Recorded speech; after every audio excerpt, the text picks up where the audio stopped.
Estudar a Bíblia, estudar a Bíblia, estudar a Bíblia na escola dominical. Estudar a Bíblia, estudar a Bíblia, estudar a Bíblia na escola dominical. Vem mais de Deus aprender, fortalece e faz crescer. É domingo de manhã na EBD. Olá, estamos aqui para mais um momento de estudo, de crescimento, de intercessão e de louvor. E hoje nós estamos na lição de número 11. E essa lição que continua tratando da questão da mordomia dos bens, que a gente já começou na lição anterior, nós vamos tratar sobre generosidade ou avareza. E aí, durante essa lição, generosidade ou avareza, nós vamos ver alguns personagens da Bíblia, alguns textos bíblicos que vão nos orientar, que vão ajudar nessa caminhada, que vão ajudar nessa trilha. E aí, nós vamos começar com o nosso texto básico, que está lá em 2 Coríntios 9. Abra sua Bíblia ou acompanhe aí. 2 Coríntios 9, começando no versículo 6. E lá diz o seguinte: E digo isto, que o que semeia pouco, pouco também ceifará. E o que semeia em abundância ceifará.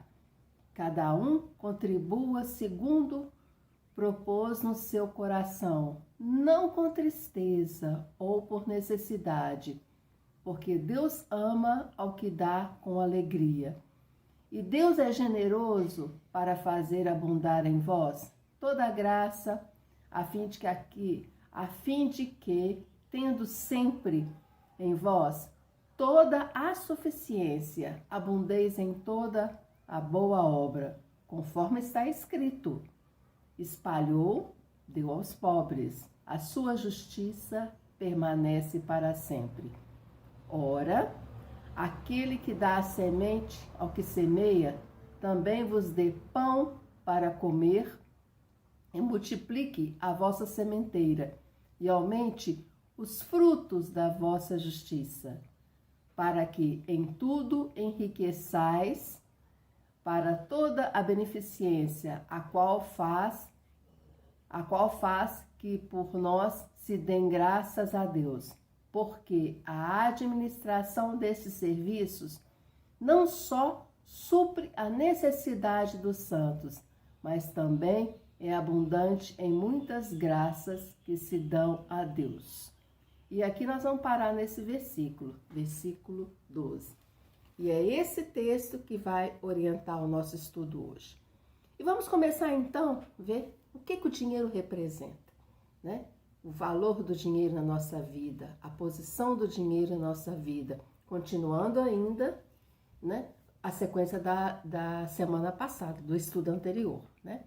E nós vamos então hoje, né, nos nossos versículos, né, nós vamos lá para o Salmo de número 24.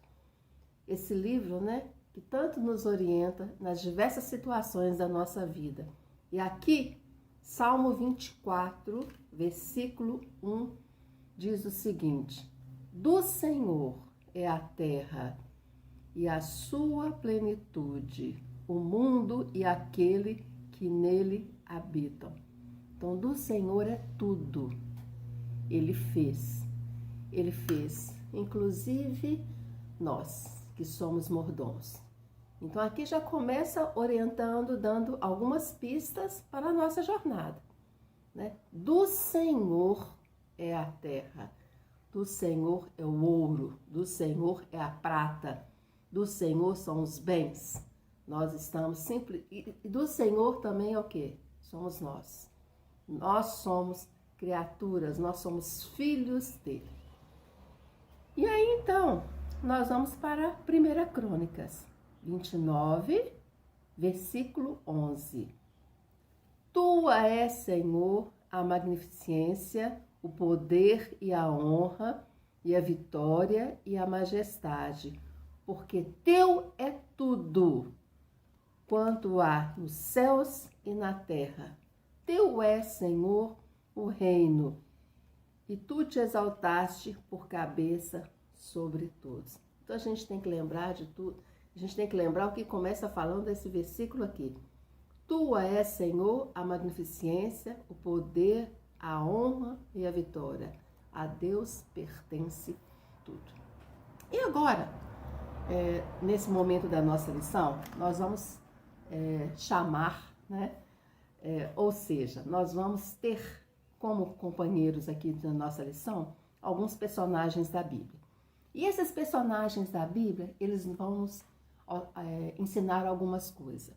Com os exemplos de vida, com que eles passaram, eles vão mostrar algumas coisas que eles viveram, que eles vivenciaram e que serve de exemplo para nós hoje, 2022.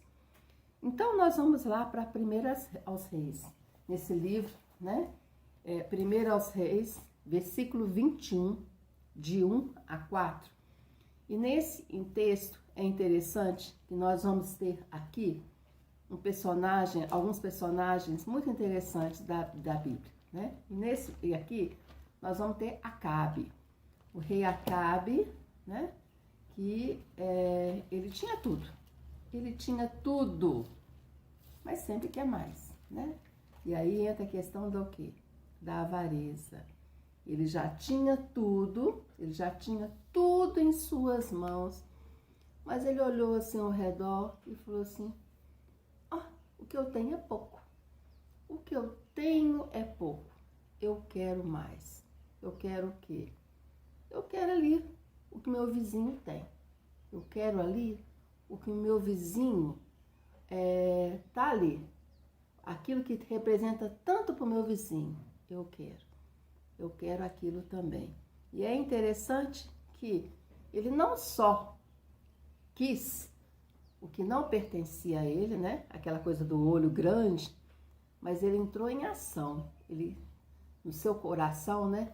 Aquele desejo cresceu no seu coração. E aí ele começou o quê? Aquilo começou a ocupar um tempo maior do seu tempo.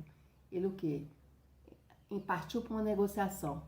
Não, eu quero o que é seu, eu ofereço o que você quiser, né? Mas eu quero o que é seu, né? Ele era uma pessoa que avarenta. E aí nós temos essa questão essa história tão bonita, no sentido de oferecer para a gente ensinamentos. O rei Acabe, a questão do vizinho dele e da vinha. Vale a pena a gente estudar, né? Vale a pena a gente parar e ir lá em Reis, capítulo 21, e não só parar nesses versículos, mas estudar toda essa história, inclusive as consequências.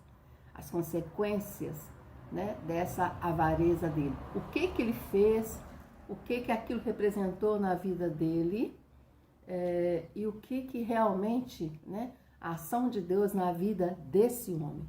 Vale a pena ler, vale a pena você aprofundar mais em 1 Reis, capítulo 21. E agora nós vamos para outros dois personagens que nós já conhecemos, né?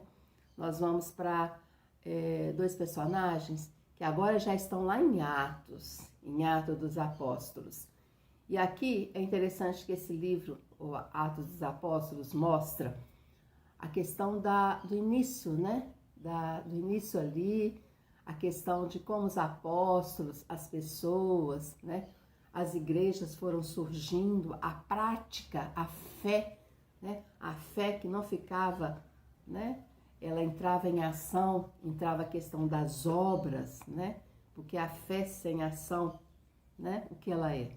E aí a gente vê nesse livro, no livro de Atos, vale a pena acompanhar as histórias, os versículos, atentar nesses versículos, mostra essa questão. E lá no capítulo Atos 5, de 1 a 10, nós vamos ter dois personagens que a gente já viu, inclusive, em lições anteriores, Ananias e Safira. É interessante como esses dois, né? Como essas duas pessoas, né? O que o dinheiro representava para eles? Como aquilo, né? O apego e aquilo realmente estava, né, em primeiro plano na vida deles, né? Eles tinham não só o apego aos bens materiais, mas junto com a questão da avareza, vem a questão do quê? Da mentira. E aí a gente conhece as consequências disso na vida desses dois, de Ananias e Safira, que nós já estudamos tanto na EBD, né? Vale a pena recordar, Atos 5. E agora nós vamos então entrar em ação um outro personagem também extremamente interessante, que também está lá em Atos. Agora nós já estamos em Atos 4, versículo 36 e 37. E aqui entra quem? Barnabé, né? Barnabé, esse homem que era conhecido pela sua o quê? Pela sua generosidade. E não só pela sua generosidade, ele deixou um legado, ele deixou uma marca para nós. Não só a questão da generosidade, mas a questão do quê? Da prática, da ação social, né? Ele não só acreditava, ele não só, as coisas estavam no seu coração, mas ele também o quê? Colocou em ação, né? Essa é uma das coisas que a gente tem que parar e pensar um pouco em nossas vidas. Será que estamos colocando em ação aquilo que cremos? Será que estamos colocando em ação aquilo que realmente lemos, aquilo que realmente acreditamos? Será que é isto que as pessoas estão vendo em nossa vida? E agora que nós já vimos, né, o que representou o dinheiro na vida dessas pessoas e as consequências, né? As consequências de colocar o dinheiro em primeiro lugar, colocar o dinheiro em primeiro plano, e a questão da avareza, o que isso pode representar na vida da pessoa. Agora nós já vamos para um outro plano, a mordomia na questão do ganhar, né? E agora a gente vai pegar outros exemplos que já são muito conhecidos da gente, mas vale a pena a gente parar e refletir e atentar a esses personagens novamente. E agora nós vamos para Gênesis. Nós vamos lá para Gênesis, no capítulo 47, versículos 19 e 20. Quem é que entra em ação aqui? Quem é que está aqui nesse momento, né? Nesse capítulo 47? José. E aqui José já está numa questão, né? Que no livro de Gênesis a gente acompanha toda a trajetória dele, tudo que ele teve que passar, todo o processo de transformação, e não só a transformação que José passou em sua vida, mas também, à medida que ele ia crescendo, por onde ele ia passando, ele ia deixando a marca dele, ele ia deixando, mostrando realmente no que ele cria, independente no lugar, se era na prisão, onde ele estava, se era na casa de Potifar, onde ele estava, ele mostrava realmente aquilo que ele era, ele mostrava a sua fé. E aqui no capítulo Gênesis 47, José está fazendo o quê? Ele compra as terras do Egito. Ele tinha um projeto, né? Ele comprou as terras do Egito, e aí quando ele compra as terras do Egito, né? Quando ele está nesse momento de administração, que ele foi colocado como um grande administrador, e ele tinha uma posição, né, de destaque no Egito. Agora a gente já vê José num outro plano da sua vida. A gente começa a observar algumas coisas na vida de José. Ele já começa a mostrar o seguinte: qual que era o segredo de José? Por que José chegou ali, né? A gente já conhece a trajetória dele, mas agora nesse momento em que ele é administrador, em que ele estava ali, né, gerenciando toda aquela grande nação, o que a gente observa nesse personagem? Ele tinha uma vida controlada pelo Espírito Santo. E onde é que a gente vê isso? Lá em Gênesis 41, versículos 38 a 40. A gente observa ali que o Espírito Santo, né, Ele era um homem controlado pelo Espírito Santo. Então, o que ele fazia, as ações dele, as práticas, eram totalmente controladas pelo Espírito Santo. Ele era um homem realmente nas mãos de Deus, né? Ele se colocou nas mãos de Deus, inclusive para aquele projeto que ele tinha na vida dele. Ele não só tinha que gerenciar a vida dele, mas ele tinha que gerenciar a vida de uma grande nação.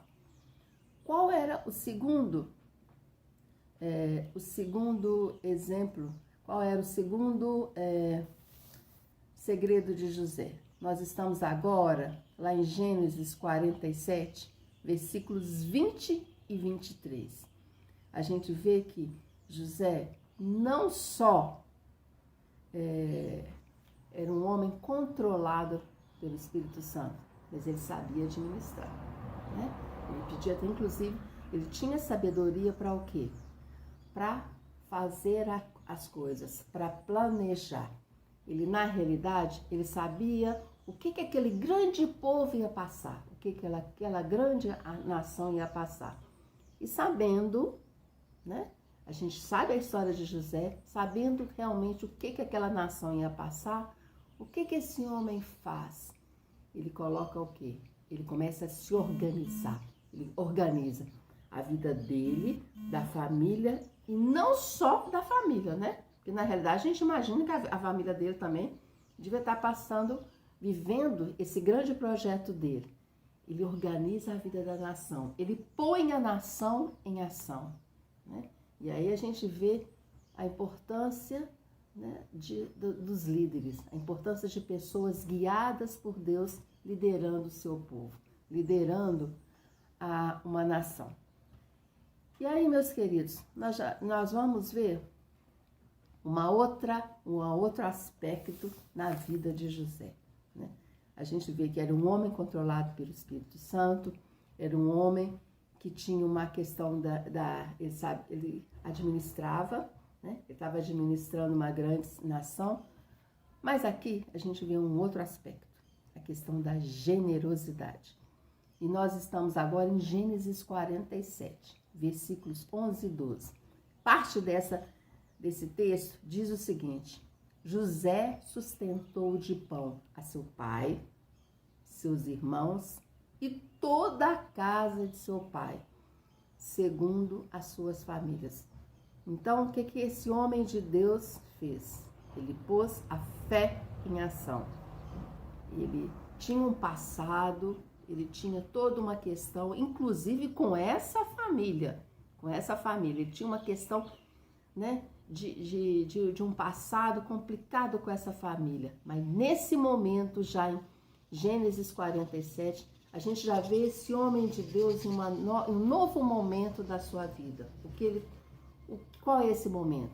Além de um grande administrador, além de um homem guiado pelo Espírito Santo, é um homem que, apesar do passado, um passado complicado com os irmãos, ele agora faz o quê? Ele sustenta os irmãos.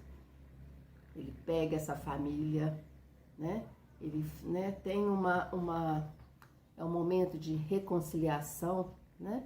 Eu imagino que esse momento da vida de José deve ter sido muito difícil, porque tem toda uma questão de um passado, de mágoa, de choro, né? De anos e anos vivendo aquela situação, carregando aquele sentimento na sua trajetória. E agora aqui, esse homem de Deus, ele agora já numa outra etapa, ele faz o quê? Ele sustenta, ele supre a família dele. E agora, nós vamos ver no Novo Testamento alguns personagens que vão nos ensinar muito também. E agora, nós vamos pegar alguns personagens que vão mostrar essa questão do dinheiro, do uso do dinheiro. E nós vamos pegar Maria de Betânia, né? E lá, essa mulher, Maria de Betânia, que está lá em João, capítulo 12, versículos 1 a 3, ela tem algo muito precioso. Na realidade, o que Maria tinha representava para uma mulher naquela época. Mas o que ela faz com com esse algo precioso que ela tinha. E aí a gente conhece a história de Maria. Ela usa, né? Ela externa a fé. Ela coloca aquele bem nas mãos do quê? De Jesus. Na realidade, nos pés, né? Ela usa aquilo. E aquilo foi um escândalo muito grande. Mas por que você está fazendo isso? Por que você está fazendo isso? Você pode pegar isso e usar de uma outra forma. Mas para ela, não. Para ela foi importante usar aquilo, né? Aquele seu bem, naquele momento, e ali ela traduz a sua fé. Imagino, né? Imagina o escândalo que causou a ação dela naquele momento. Mas ela tinha uma fé, ela cria, e ela usou o que ela tinha de precioso, né? E mostrou realmente a sua fé para todos que estavam ali na sua casa. Um outro personagem que nós vamos ver é Dorcas. Dorcas ou Tabita. E agora nós estamos lá no livro de Atos. Lá no livro de Atos, capítulo 9, versículos 36 a 39. E Dorcas ou Tabita, né? No versículo aqui fala o seguinte: ela era notável pelas boas obras e esmolas que fazia. Então ela era conhecida pelo que ela fazia. O que ela tinha, ela usava. O que ela tinha, ela auxiliava as pessoas ao seu redor. E por isso ela era conhecida. Por isso as pessoas tinham essa mulher como o quê? Como referência. Saber que podia o quê? Contar com ela. E a história dela é muito interessante, né? A história de Dorcas ou Tabita. Inclusive do que veio acontecer depois. Vale a pena a gente ver isso aqui no livro de Atos. Outra personagem que nós vamos ver agora, outra mulher, né? A gente viu Maria, a gente viu Dorcas, e agora a gente vai ver o quê? Lídia. Lídia lá de Filipos.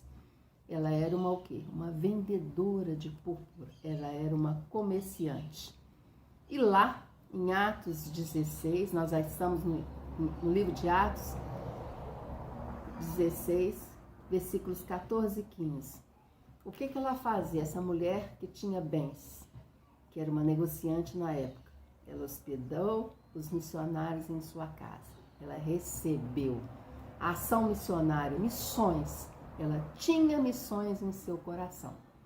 E não só em seu coração, em sua casa. Porque ela recebia os missionários, ela ajudava, ela contribuía. Meus queridos, esses exemplos tanto nos ensinam. Esses exemplos pelos quais nós passamos durante a nossa lição. Eles têm a nos mostrar hoje o que realmente nós estamos fazendo. O que nós estamos semeando. O que nós estamos plantando. Somos conhecidos pelos nossos atos? Somos conhecidos realmente por aquilo que a gente fala? Qual é a marca? Qual é a semente? Qual é a semente que nós estamos deixando por aí? Né? Vale a pena a gente parar nesse momento e refletir. As pessoas querem ver a Bíblia, querem ler a Bíblia através da nossa vida, da nossa prática, daquilo que a gente faz. E lá no nosso momento musical, né? Esse momento tão importante no nosso EBD, né? Que é o momento, inclusive, em que a gente recorda alguns hinos, a gente canta, isso é tão importante, o louvor. Hoje nós estamos com o hino 296 do cantor cristão. E lá diz o seguinte: a ti seja consagrada minha vida, ó meu Senhor, minha vida, meus bens, o que eu tenho. Vamos cantar?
Meus queridos, no nosso agora momento de intercessão, vamos agora agradecer a Deus.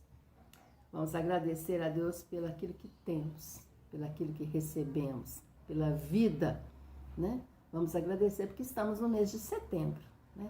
Esse mês bonito, né? Em que os ipês estão aí todos floridos, que os ipês estão mostrando a glória de Deus, a majestade de Deus, a soberania do nosso Pai. Vamos agradecer pelas vitórias alcançadas. Vamos agradecer, inclusive, pelas vitórias que alcançamos nas nossas vidas, vitórias pessoais e pelas vitórias da nossa igreja. Tantas vitórias alcançamos. Vamos orar pelo nosso Brasil. Esse é um ano decisivo, meus queridos. Estão se aproximando das eleições. Vamos pedir a Deus sabedoria. Vamos pedir para que Deus abençoe o nosso país. Para que o nosso país fique conhecido, né, por outras coisas, por outras marcas, por outros registros. Não pela corrupção, mas que ele passe por um processo de transformação, para que Deus transforme o nosso país. Meus queridos, vamos orar pelos nossos missionários. Missionários que estão na nossa igreja, missionários de Belo Horizonte, né, que atuam nessa região, de Minas Gerais, do Brasil e do mundo. Vamos orar pela Igreja Batista das Alterosas. Estamos num novo local, com tantos desafios. Começamos agora novos projetos. Vamos orar para que Deus abençoe essa igreja. Para que cada membro seja sustentado, né? Possa sentir a necessidade de trabalhar, né? De colocar a fé em ação, de agir, de atuar. Vamos orar pelo pastor Valquimar, pela Lídia, pela Laís. Vamos orar por essa família, para que Deus possa estar abençoando, cuidando, e para que eles se sintam bem em nosso meio e para que esse ministério seja muito frutífero. Vamos orar pelas nossas famílias, pelas nossas crianças, pela juventude. Vamos interceder sempre pela família. Família que é projeto de Deus. Vamos orar pelos nossos idosos, pelos nossos enfermos, pelas pessoas que cuidam dos idosos e dos enfermos. Meus queridos, vamos orar pelos nossos dízimos, pelas nossas ofertas, pelas pessoas que estão ofertando, para que Deus abençoe. E para aquelas pessoas que não estão dizimando, que não estão ofertando por algum motivo, para que Deus abençoe e para que Deus toque no coração dessas pessoas. Vamos orar pelo nosso bairro, pelo bairro Padre Eustáquio, pelos nossos vizinhos, para que Deus possa realmente abençoar os nossos vizinhos e para que nós possamos, né, espalhar as boas novas. E para que esse bairro seja conhecido não só por essa tradição católica, por essa profunda tradição religiosa, mas um bairro que sofreu uma transformação, né? E nós estamos aí, nós estamos nesse projeto de quê? De ganhar almas, de falar do amor de Deus, de louvar a Deus nesse bairro. Em todo lugar, mas principalmente agora nesse local. Meus queridos, vamos orar pelo mês de setembro. Mês de setembro que vem com tantos desafios, tantas situações na nossa igreja agora que nós vamos colocar em ação. Vamos interceder para que realmente esse e outros meses sejam abençoados. A Deus toda a honra, toda a glória. E até breve. Um grande abraço.